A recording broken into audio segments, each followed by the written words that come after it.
Hello guys, good evening. Ang pag-uusapan natin ngayon ay ang low mint mark at saka high mint mark. So guys, may taon siyang 2020 ang GC series, New Generation Currency. Ito guys, nasa taas ang mint mark niya. Ito naman nasa baba.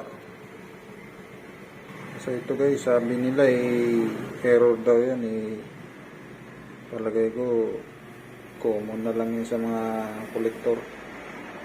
Paano masabi? Pesos coin. May value kaya to sa mga kolektor.